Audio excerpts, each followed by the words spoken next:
kita ada di podcast Lintas Utara Blak-Blakan. Hari ini adalah awal di tahun yang baru.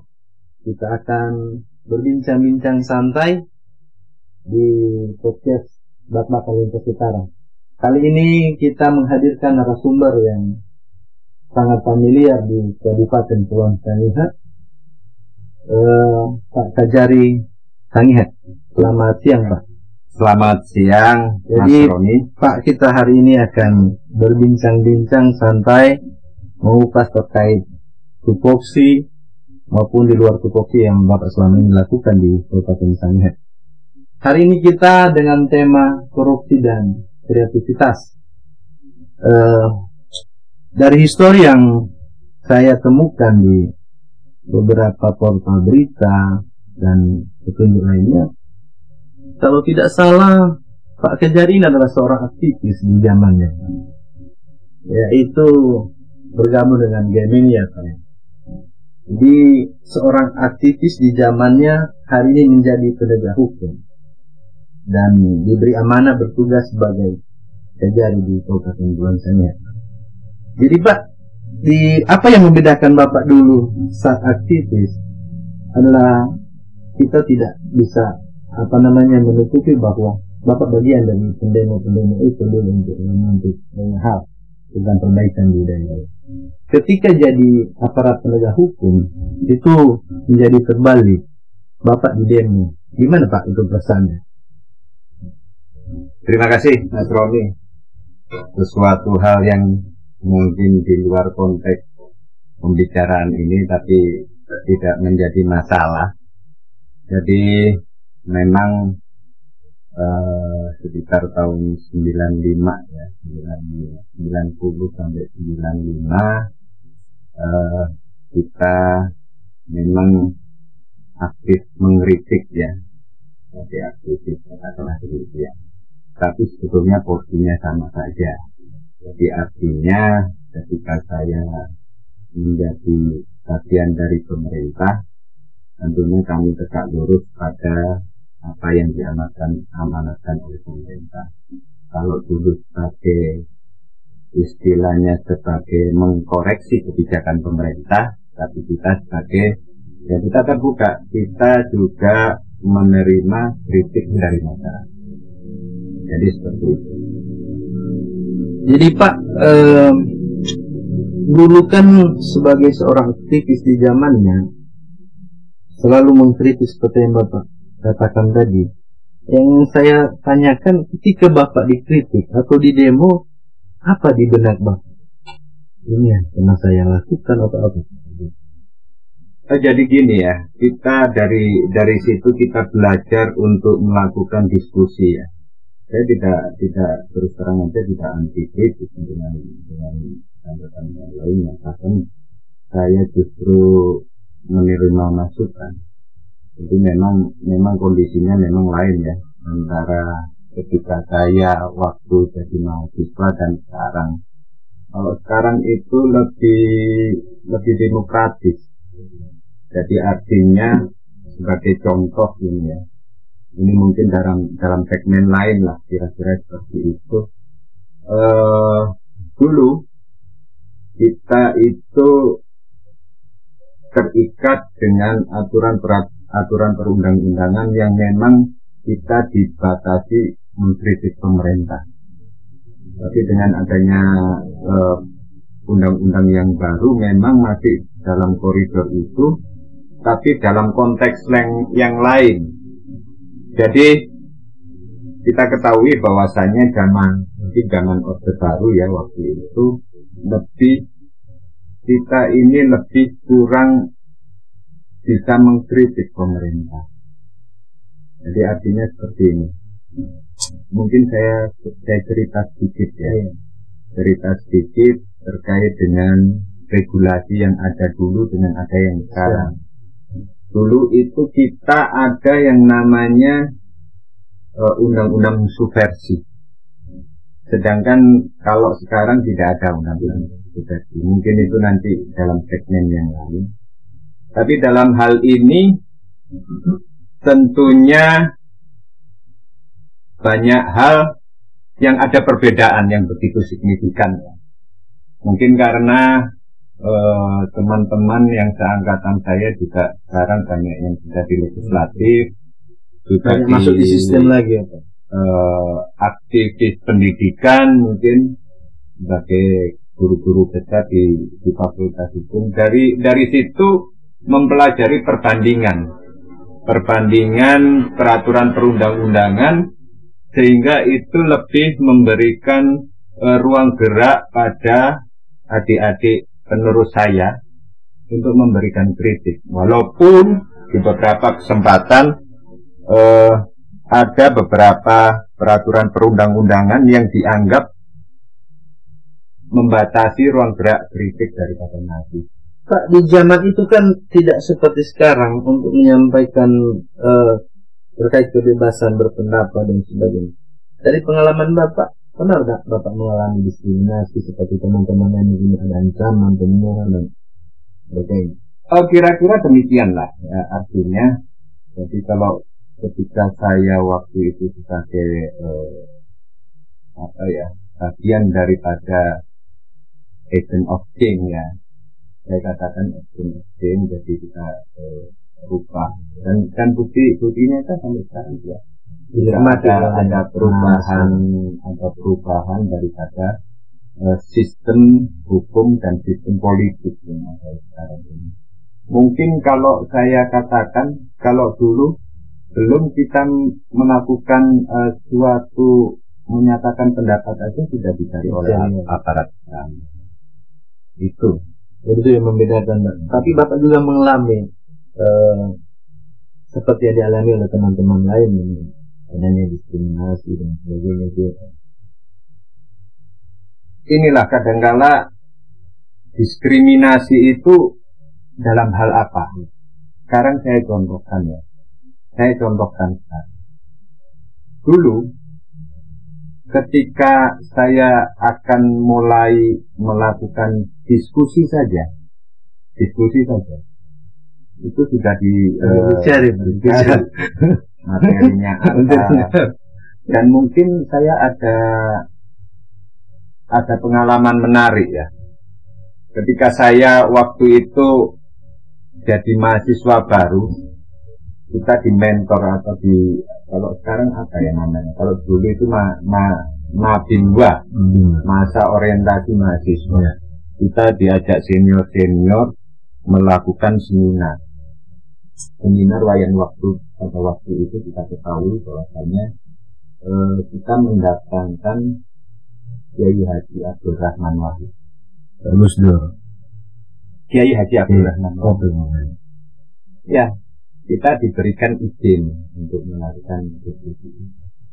Ternyata orang baru tahu bahasanya Kiai Haji Abdul Rahman Wahid itu adalah Gus Dur. Nah, ini contoh-contoh seperti ini. Dan akhirnya kita terus terang aja, waktu itu kita juga wajib lapor dan lain sebagainya. Kalau sekarang kan bebas saja ya kan. Ya, atau siapapun pembicaranya tidak jadi masalah. Karena kebebasan berpendapat dijamin. Ya. Itu Komisi Lintas Utara sedikit histori dari Pak Kejarisannya Bapak Edi Wirianto terkait bagaimana beliau di waktu mahasiswa menjadi aktivis, merasakan di saat zaman Orde Baru tidak sebebas seperti ini. Saya tambahkan, Mas Roni, ada hal menarik lagi. Bahkan ketika saya waktu itu ada yang namanya tugas akhir yang namanya skripsi. Kita tidak tahu apa sekarang ya. Tetap skripsi ya. Jadi waktu itu kita mengambil permohonan hak atas tanah atas konversi hak barat. Waktu itu. Jadi pada zamannya dulu, kalau kita membahas masalah hak atas tanah pasti akan menjadi sensitif sendiri. Apa yang menjadi isinya daripada tulisan saya ini, bahwasanya saya menulis bahwasanya di situ ada hak dari masyarakat yang bisa memohonkan hak atas tanah. Jadi di situ waktu itu ada hak atas tanah yang bernama HRPAH. Kebetulan di universitas saya itu di tempat universitas saya itu tergolong daerah perkebunan. Waktu itu kalau nggak salah PTP ya, PTP itu menjadi goncang waktu itu. Karena apa? Kita ketahui bahwasannya HRPAH itu sekaligus dijadikan menjadi hak guna usaha tanpa suatu prosedur yang memadai. Pokoknya HRPAH dulu hak barat di sini, tekanannya PTP di sini sampai di sini, ya itulah. Menjadi hak padahal itu harus dialihkan. Kalaupun ada masyarakat di situ juga bisa mempunyai hak yang sama. Itu menjadi gonjang-ganjing di daerah saya waktu itu. Bahkan kalau bersama itu ada permohonan di daerah Kaliwini, Jenggawah, itu hal yang nasional itu ya. Permohonan hak atas tanah itu bahkan waktu itu juga ada dari Komnas HAM yang datang terkait dengan hal itu. Jadi ini merupakan suatu koreksi dari pemerintah. Jadi kalau masalah hak atas tanah ya silakan. Ini jadi prosedur yang jelas, apple to apple. Jadi kalau masyarakat harus prosedurnya harus ini hak-haknya ini kemudian disertifikatkan, pemerintah juga demikian dong. Tidak asal istilahnya diinterpretasikan kalau sudah hak barat ya kita di sini dari ini. Jadi itu yang menjadi persoalan. Dan ada satu lagi waktu itu kalau nggak salah teman saya waktu itu di foto ada dua mahasiswa yang selalu dipantau oleh pihak keamanan. Kalau nggak salah namanya Tatan itu Visipol jurusan internasional itu, dia menulis tulisan masalah Timor. Lebih sensitif lagi. Dan itu memang benar kejadian, akhirnya Timor lepas. Coba kalau waktu itu ya ini tulisan itu kan sebagai kritik pemerintah, sebagai saran masukan dari pemerintah. Andai kata waktu itu dimasukkan itu dijadikan referensi oleh pemerintah, mungkin tidak seperti sekarang. Memang luar biasa pengalaman Bapak. Dan itu skripsi saya sebagai rekomendasi dari Komnas HAM loh. Luar biasa ya kan. Tapi pengalamannya juga ngeri-ngeri sedap Pak ketika jadi mahasiswa di zaman itu jadi aktivis ya. Ya kita tinggalkan dulu histori sedikit apa yang telah dialami oleh Pak Kejari sebagai aktivis di zamannya. Mungkin aktivis-aktivis sekarang saat ini, adik-adik sekarang tidak merasakan hal yang sama apa yang dirasakan oleh Pak Kejari dulu, karena sekarang lebih terbuka kita dan dijamin oleh undang-undang. Pemerintah pun memberi ruang yang cukup besar, space yang besar untuk kita menyampaikan kritik dan pendapat terhadap pemerintah. Pak, kita ke tugas pokok dan fungsi Bapak. Ketika Bapak pertama datang misalnya diberi amanah sebagai Kejari, kami melihat ada hal yang berbeda dari seorang Kejari Pak Eri Widianto. Mungkin kami tidak membandingkan Kejari-Kejari sebelumnya, tetapi Bapak datang dengan style yang berbeda. Artinya tidak kelihatan, oh ini loh seorang aparat penegak hukum biasa, kan? Tapi dari sisi humanisnya ini ya Pak, kami melihat. Jadi ketika Bapak datang di sini, Bapak bukan tidak fokus ke tugas pokok dan fungsi, tapi Bapak menggali sisi lain dari Kabupaten Sangihe. Nah, tahun 2022 Bapak lakukan itu. Kami melihat sebenarnya ya, kalau kita berpikir ya sesuai tugas pokok dan fungsi, tidak ada kepedulian dan kepekaan, itu tugas pemerintah daerah. Tetapi Bapak memberi ruang, memberi diri juga untuk melakukan hal seperti itu. Artinya begini, Bapak fokus ke persoalan sosial kemasyarakatan, sosial masalah budaya Sangihe dengan adanya event-event Bapak itu loh, kan? Dengan adanya event-event Bapak yang inisiatif Bapak sendiri, menggali potensi yang ada di Kabupaten Sangihe, sehingga memberi ruang juga bagi anak-anak muda kita yang ada di Sangihe untuk bisa berkarya. Anak-anak yang punya potensi, ada panggung untuk mereka boleh menunjukkan kreativitas mereka. Bapak lakukan itu. Kenapa sih Pak Bapak harus fokus ke persoalan budaya, persoalan pariwisata? Apa yang mendorong Bapak untuk melakukan itu? Apa Bapak mencintai budaya kami?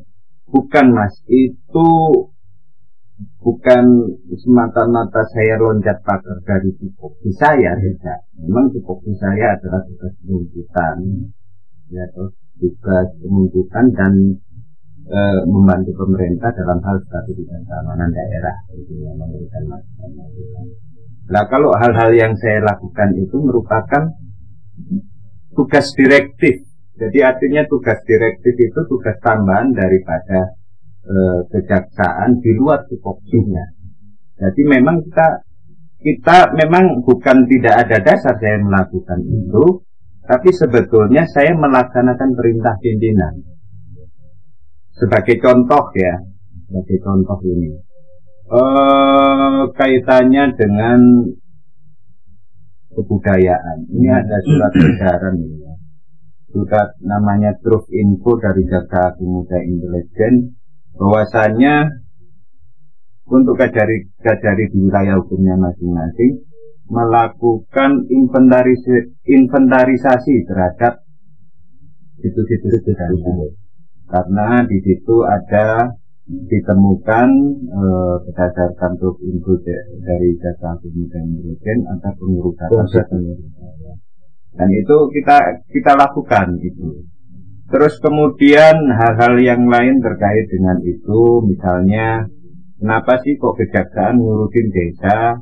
Itu kan memang ada tugasnya dari pemerintah. Kita juga membantu, bukan membantu pemerintah ya, ini tegak lurus pada perintah daripada jaksa. Jadi ada MOU dari Kementerian PDDT dengan Jaksa Agung Muda Intelijen terkait dengan pengawasan dan pembinaan masyarakat desa. Jadi mungkin mainstreamnya sudah lain ya. Kalau dulu mungkin mainstreamnya kepada penegakan hukum ansih, tetapi kita sekarang lebih ke arah yang mendorong kebijakan pemerintah dalam hal ini DPD. Contohnya kaitannya dengan desa. Kenapa ada surat edaran seperti itu?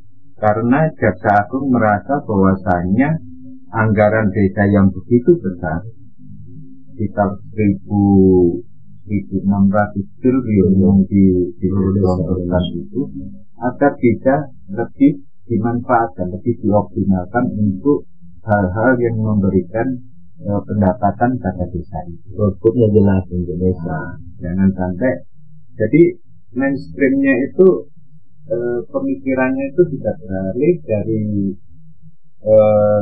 penegakan hukum yang baku menjadi apa istilahnya pencegahan. Dari penindakan yang selama ini mungkin penindakan tetap ada, tapi artinya kalau pencegahannya itu kita harus pilih-pilih perkara kaitannya dengan itu, kaitannya dengan cause and benefit-nya. Jadi kalau sampai cost yang kita keluarkan tinggi, lebih besar daripada goalnya, outcome-nya kecil. Dan bisa aja kalau di Sangihe itu dalam tahun 10 perkara masalah dana desa bisa. Tapi hal itu kita lebih ke pencegahan. Ini ya, jadi ini sangat menarik ya Pak. Selain mungkin kalau kita melihat kalau adanya surat dari Kejagung tadi, jadi bidang intelijen, mungkin Bapak akan lakukan 1-2 kali, ya sudah.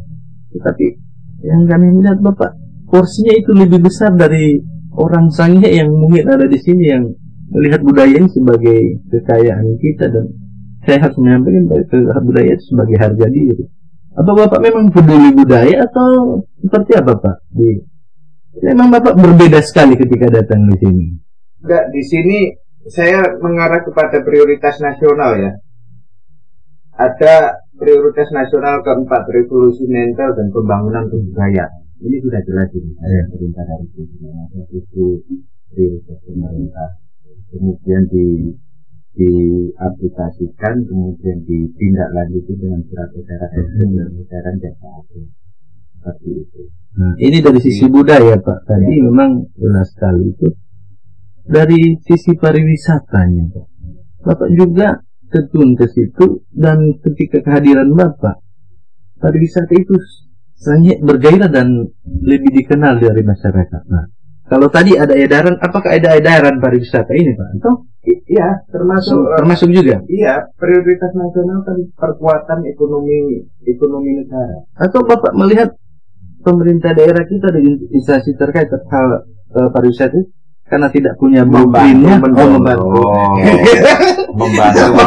Saya tidak mengatakan membantu. Ya.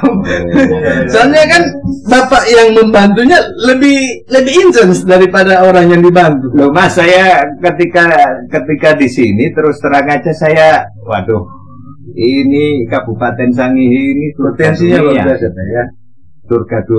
Surga Indonesia. Bahkan saya berpandangan sebetulnya Bali itu ada di sini. Bali ada di sini. Bali.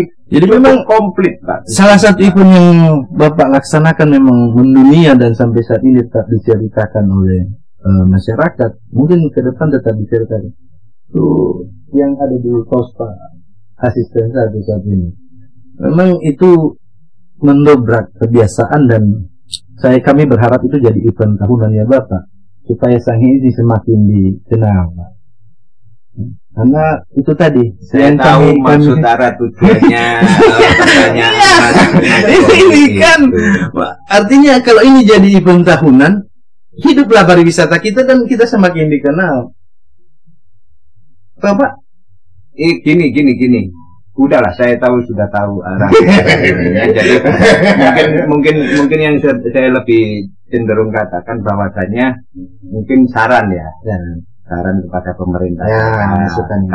Ini harus didengar oleh instansi terkait untuk pemerintah daerah. Kalau kita mengacu pada prioritas nasional daripada pemerintah Presiden itu, termasuknya pengembangan budaya dan pariwisata. 5 ya, memperkuat infrastruktur dan mendukung pengembangan ekonomi dasar. Saya katakan demikian. Kenapa? Sebetulnya itu undang-undang itu, masalah pariwisata itu sudah ada sejak tahun 2009. Jadi Undang-Undang Nomor 10 tahun 2009. Jadi kalau saya orang hukum harus melihat undang-undang itu tidak ada asal bunyi saja ya. Jadi kita sebetulnya regulasinya sudah ada, cuman implementasinya yang kurang disambut oleh pemerintah daerah, jujur saja. Kurang disambut oleh pemerintah. Nah di sini Pak ada asisten 1, semoga ini jadi perhatian ya untuk pemerintah daerah. Saya berikan contoh sekarang ya. Implementasinya yang belum diinikan oleh pemerintah daerah ini semoga menjadi bahan masukan. Jangankan mahasiswa mengkritik, orang saya kajari kan boleh-boleh saja mengkritik, apalagi untuk kebaikan kan seperti itu ya. Saya contohkan di sini untuk pemetaan pariwisata untuk daerah. Belum punya Pak kita blueprint pariwisata. Ini yang terakhir saya lihat di Google ini 7 Januari 2022 jam 13.31. Ini dari pemberitaan adanya berita Kawanua dari pemerintah mengatakan akan membuat perda. Sudah terlambat. Tahun 2022. Kita bandingkan sekarang ya. Kita bandingkan dengan beberapa daerah.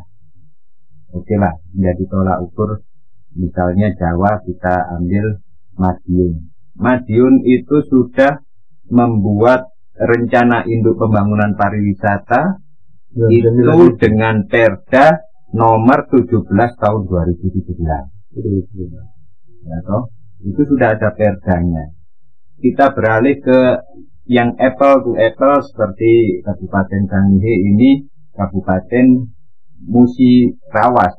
itu Perdanya nomor 3 tahun 2016 tentang rencana induk pembangunan pariwisata tahun 2015-2020. Sudah ada. Kita Baru baru merencanakan proses penyediaan naskah akademik dan sebagainya paling 2024 nanti.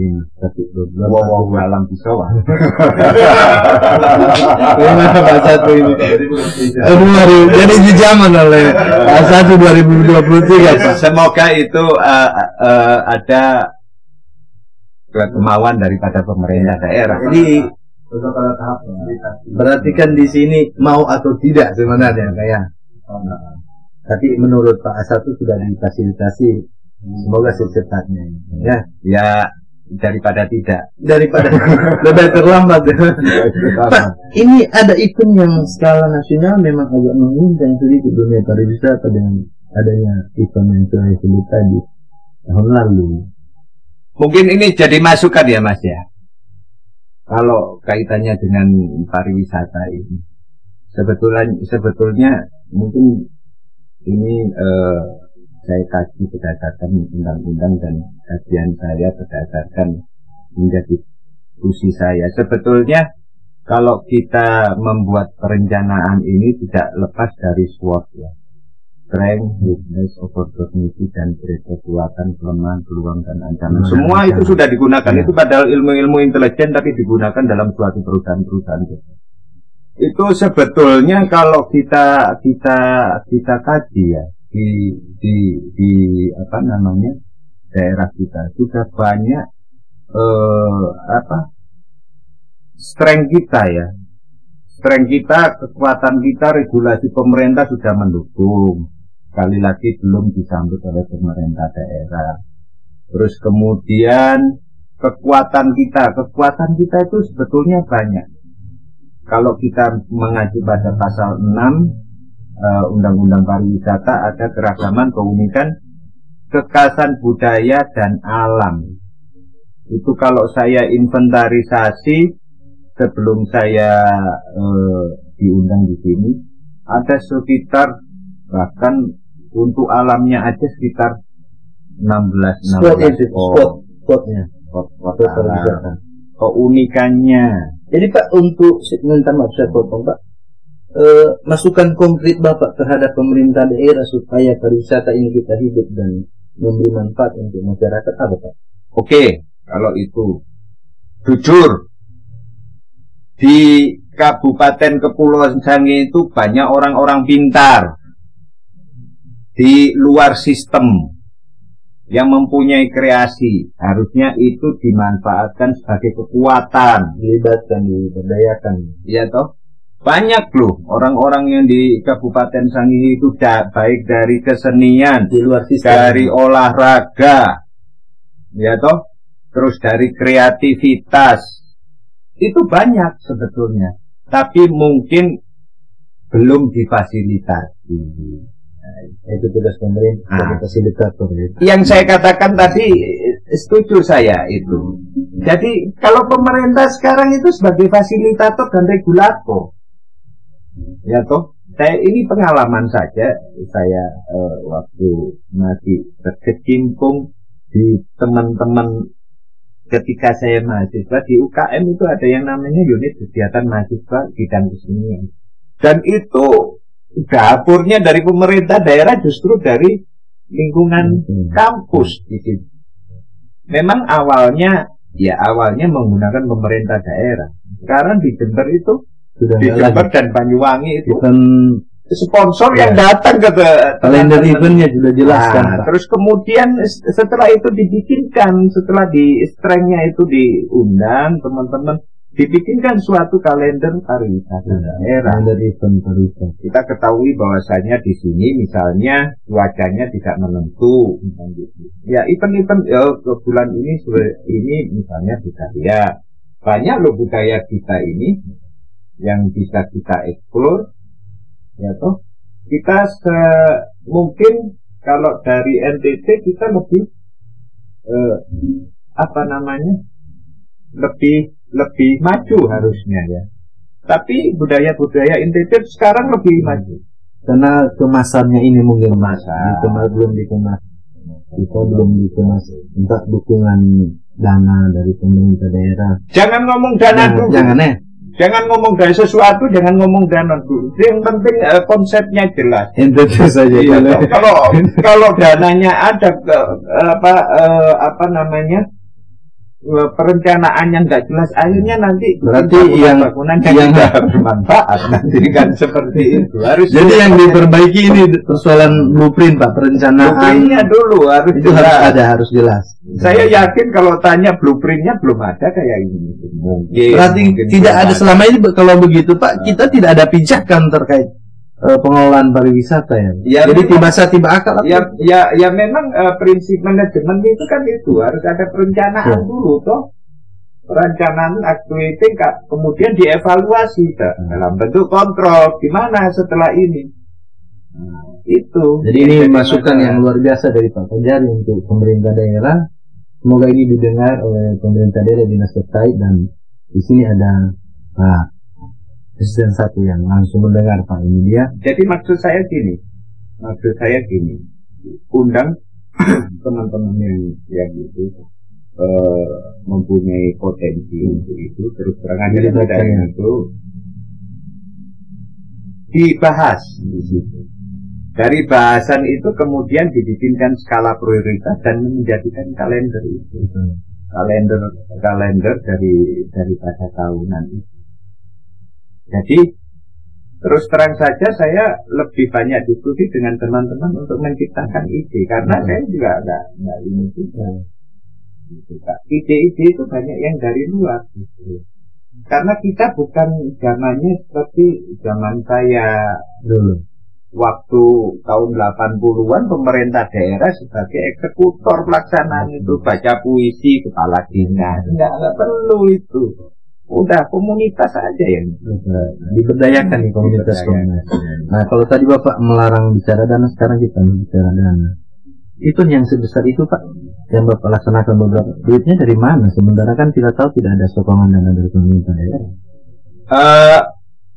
Ya kebetulan Kajari memang nggak punya duit. Tapi teman-temannya Kajari banyak yang peduli support. Jadi artinya seperti ini. Ketika kita melakukan kegiatan itu, jalan dulu kan. Saya nggak ngomong bank mana ya. NTT ini berarti kan. Langsung, kok kegiatannya itu bagus. Terus itu. Jadi makanya itu saya mengatakan jangan berpikir dana dulu. Jadi kemauan dulu. Ide dulu, blueprintnya jelas. Apa yang mau dilakukan dulu kan? Kalau kita tidak punya blueprint, gimana kita mau jualan di kementerian? Gitu. Ini kenapa? Satu senyum-senyum nih Pak. Sebenarnya intinya, jadi Pak ini PR ini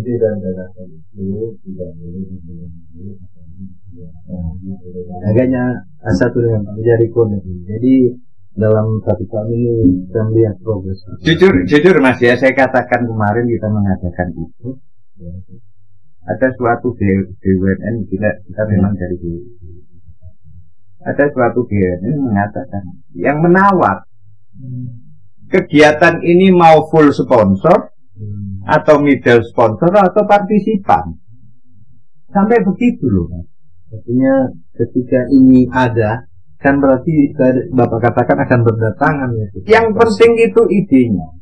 Ibaratnya sama-sama jualan kopi Mas. Tapi kalau jualan kopi saya kemas dengan baik, dengan menarik. Isinya sama-sama kopi, tapi kemasannya menarik. Artinya kan kita seperti apa itu namanya? Kopi yang terkenal itu yang biasanya di Starbucks. Kan sama-sama kopinya. Artinya sama baik kan? Nah, itu. Tapi harganya, kemasannya itu bahkan tempatnya bisa, kan? Iya toh. Jadi kemasannya itu juga sekarang juga seperti itu. Orang mau menyampaikan, Pak, saya ada program ini, kalau kemasannya, waduh, kayak gembel gini ya males orang. Jadi menarik sekali, ini harus ada episode tersendiri terkait hal ini. Karena hari ini kita dibatasi juga oleh waktu. Salah satu tambahan saya mantan sales juga, jadi tahu. Masih banyak sebenarnya yang harus kita kupas dari berbagai jarak. Jadi melakukan marketing juga ya dah kita. Jadi idenya itu ide dan kreativitas ini kita punya ide yang bisa dijual gitu. Ya, jadi kita akan menggali lebih jauh tentang kreativitas ini di episode berikut. Karena kita hari ini dibatasi waktu, yang jelas masukan yang cukup baik dari Pak Kejari tadi terhadap pemerintah daerah, semoga ini gayung bersambut direspon untuk kebaikan kita masyarakat di sana. 1 tahun ini kita bisa melihat progres terkait dunia pariwisata yang sebenarnya jadi salah satu andalan, karena daerah kita menjadi daerah pariwisata loh ya, budaya juga pariwisata ya. Karena kita banyak segmen-segmen budaya yang bisa kita jual. Jadi salah satu daerah kita adalah menjadi daerah penyangga ketika 5 prioritas daerah pariwisata Sulawesi Utara, salah satunya daerah Kupang, dan kita menjadi daerah penyangga. Bagaimana pemerintah daerah bisa memanfaatkan ini untuk menjadi salah satu bagian dari pemasukan di daerah kita, bisa memaksimalkan ini. Memang luar biasa dan menarik perbincangan dengan Pak Kejari terkait kreativitas. Tapi Pak, kita tinggalkan dulu itu.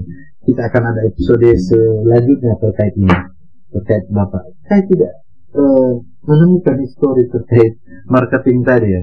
Tapi ini menarik. Nanti kita bahas berikut Pak. Kita ke tugas pokok dan fungsi ini terkait penegakan hukum di Kabupaten Sangihe. Bapak dari seorang jaksa yang dari kota besar ya, dengan dinamika hukum yang begitu besar juga, datang di Kabupaten Sangihe. Apa yang sangat membedakan Pak? Kan di sana itu setiap hari ada sidang, ada kasus yang harus dinaikkan atau ada kegiatan-kegiatan pencegahan. Tapi kalau di Kabupaten Sangihe kan tidak seperti itu, adem-adem. Gimana rasanya Pak? Mungkin ada gregetnya gitu atau fine-fine aja. Oh, fine-fine aja. Justru saya di sini itu dalam rangka refreshing. Oh, refreshing. Jadi artinya kalau dulu saya juga pernah di DKI, pernah di gedung dunia, saya lebih mengasah ilmu ke bidang teritorial. Jadi artinya ini kan pemberdayaan manusia juga, tidak hanya ansih penegakan hukum. Artinya Bapak dari seorang jaksa yang kami lihat dari histori yang ada, pernah memegang kasus-kasus Islam, tokoh-tokoh nasional yang Bapak hari itu menjadi jaksa penuntutan dan masih muda waktu itu Bapak. Tapi sekarang masih muda juga kan? Masih tua. Pak, waktu itu tekanan secara politis yang Bapak alami pasti ada. Nah, ketika datang sini memang betul sama yang Bapak bilang tadi bahwa Bapak agak refreshing karena dari jumlah kasus menurun. Artinya bukan menurun apa, tapi intensitas kasus itu lebih kecil karena ini daerah yang kecil. Pak, apa pernah diancam dibunuh nggak waktu itu? Pernah diancam dibunuh nggak waktu itu? Ketika Bapak jadi jaksa di kasus? Enggak pernah. Tapi diteror ya. Diteror ya. Kalau dikirimin kapannya diteror. Pasti diancam. Tapi diteror ya. Ya Pak, kita kembali ke Sangihe Pak. Di selang tahun 2022 Pak, memang di tahun ini bukan banyak kasus, tapi ada kasus-kasus yang mencuat di saat Bapak. Tapi sampai hari ini progresnya belum kelihatan. Salah satunya itu masalah yang sempat terangkat permukaan. Informasi di kita bahwa dari perhitungan kerugian negara sudah ada, tapi sampai saat ini belum ada progres yang Bapak yang kami lihat. Masalah kolam renang yang di Dinas Pariwisata, gimana progres kasus ini? Masyarakat menanti ini Pak, karena dari informasi yang sudah beredar di masyarakat bahwa sudah ada perhitungan kerugian negaranya kasus ini, tetapi belum ada progresnya. Betul. Jadi gini, kaitannya dengan perkara itu ya. Jadi kita dalam perkara itu kan harus objektif. Objektif berdasarkan jujur saja, berdasarkan keilmuan dan gitu ya. Apalagi jaksa agung menekankan bahwasannya sekarang itu keadilan itu bukan keadilan retributif, sekarang retroaktif. Jadi kalau retributif itu pokoknya asal nahan, asal nuntut, asal itu kita harus selesai. Itu retributif itu bersifat apa itu namanya, penghukuman atau pembalasan dari pemerintah terhadap pelaku korupsi. Satu. Yang kedua, kita kaji secara yuridis normatif dan berdasarkan kajian hukum yang benar ya. Jadi itu nanti untuk sementara ini nanti belum bisa jawab. Nanti saya harus sampaikan ada beberapa hal yang mungkin saya diskusikan kaitannya antara manfaat dan mudorotnya. Yang jelas bahwasanya di situ memang ada kesalahan dari pemerintah daerah. Di situ kenapa ada pemerintah daerah itu tidak dibalik namakan pemerintah daerah secara yuridis normatif itu memang salah. Makanya di dalam ini saya memberikan saran, justru banyak memberikan saran kepada pemerintah daerah untuk hal-hal yang seperti itu, tolong dilengkapi khususnya masalah hak atas tanah. Jadi kasus ini progresnya tetap berjalan, Pak. Terkait informasi tadi bahwa nanti saya perhitungan kerugian negaranya kita buka secara fair, bisa dieksaminasi baik oleh teman-teman media, baik teman-teman di dunia praktisi pendidikan. Jadi nanti tetap ini jadi atensi ya Pak ya. Nanti ada saatnya sendiri. Ya, jadi tetap progresnya tetap ada atensi tetap dari pihak Bapak terkait kasus. Memang ini apalagi sudah lama nih kasus ini, cuman ya masyarakat bisa bilang mengendap lah apa ya. Makanya di podcast ini Lintas Utara secara eksklusif Pak Kejari menjelaskan, jaksa menjawab terkait kasus-kasus yang ada yang terjadi di Kejari saya. Tahun 2022 akhir tahun Pak, Bapak membuat kejutan dari adem-adem event-event budaya, event pariwisata, pencegahan, tetapi di luar dugaan Bapak memberi kejutan yang tetap masalah penegakan hukum. Bapak menahan 3 orang dari pemerintah daerah, dari BPBD. Bapak mengungkap kasus ini. Benar enggak Pak? Makanya kasus ini belum ada perhitungan kerugian negara yang, tetapi Bapak sudah langsung menetapkan tersangka dan menahan para tersangka. Dari siapa? Nah, ini kan informasi Bapak jaksa menjawab biar jelas kita kan, supaya masyarakat langsung mendengar, oh ternyata sesuai yuridis formal penegakan hukum kasus ini kan. Ya. Jadi yang perlu kita ketahui ya dalam hal penegakan hukum itu yang jelas, yang paling utama kita kaji adalah mens reanya, niat seseorang itu melakukan tindak pidana. Terus kemudian yang kedua itu adalah kalau dalam teori hukum itu ada teori yang mengatakan bahwasannya hukum itu berfungsi keadilan, kemanfaatan, dan kepastian hukum. Kadang-kadang ada yang ini lebih cenderung ke kemanfaatan. Contoh ini ya, jujur aja, ada beberapa kepala desa dari hasil audit itu ada ditemukan indikasi kerugian negara. Saya melakukan analisa dan diskusi dengan inspektorat, kebetulan Pak Asisten ini. Kita selalu diskusi. Kalau perkara ini kita naikkan, cost-nya juga, cost benefit-nya juga lebih. Sudah dia kembalikan penyelamatan keuangan negara. Dan satu lagi, bukan tidak ada punishment-nya. Dia dilakukan punishment juga secara administrasi. Pemberhentian atau di ini administrasi berupa kalau dia masih terikat dengan ASN dengan hukuman disiplin dan lain sebagainya. Itu artinya seperti itu. Jadi kalau sekarang ini, jadi Pak Jaksa Agung mengatakan bahwasannya penanganan korupsi itu jangan hanya menangani banyak korupsi yang cuma jumlahnya aja, lebih bersentuhan kepada masyarakat itu lain secara korupsi ya. Dan berdasarkan survei dengan banyaknya penanganan korupsi belum tentu menurunkan indeks korupsi.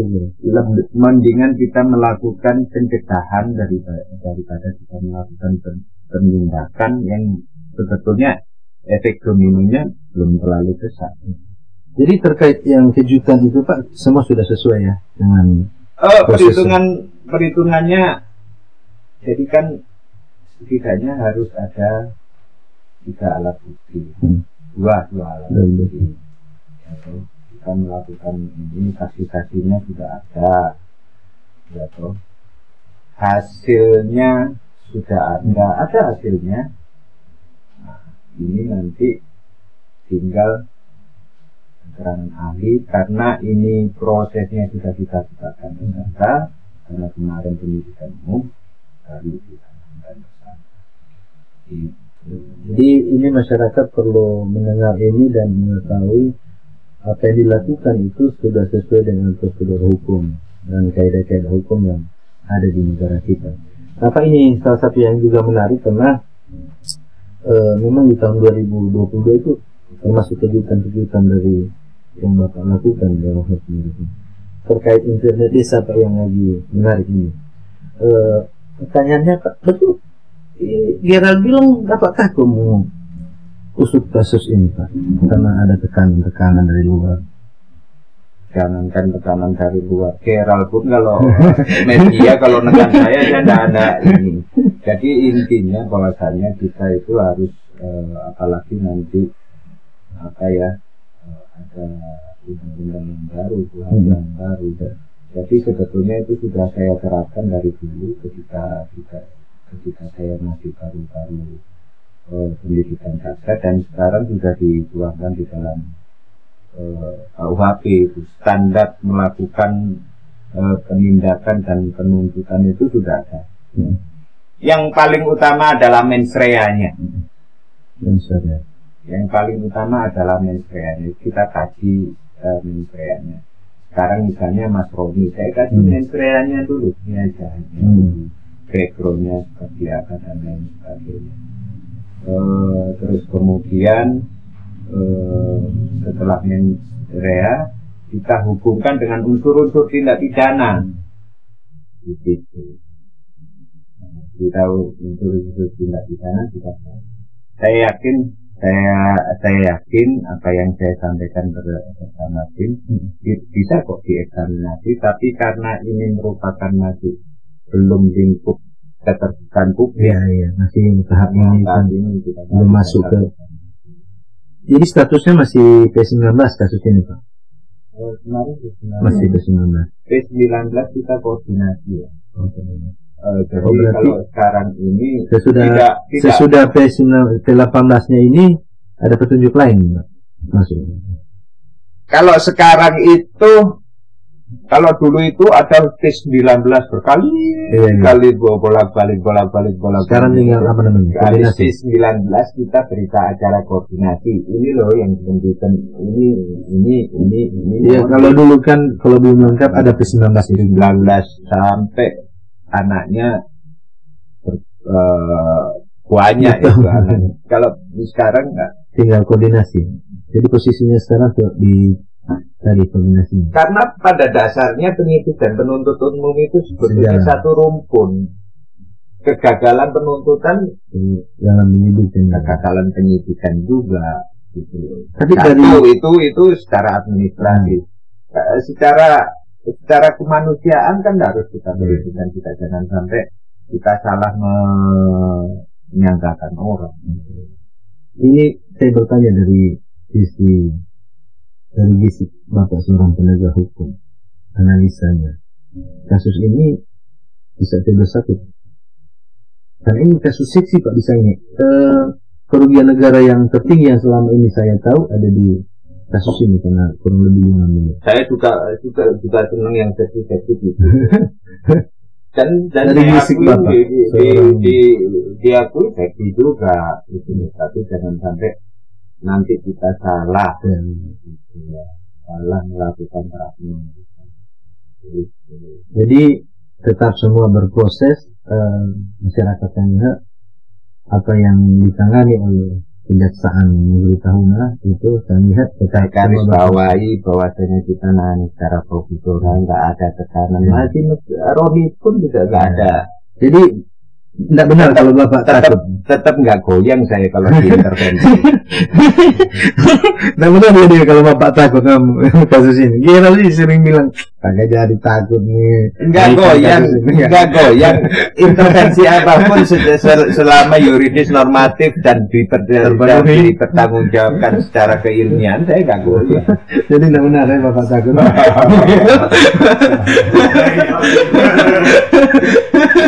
Jadi masyarakat Sangi ini angin segar untuk penegakan hukum di kabupaten ini.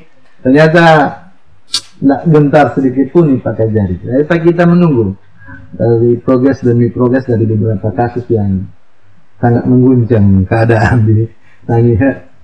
Sekali lagi ada kejutan di tahun lalu di awal akhir tahun.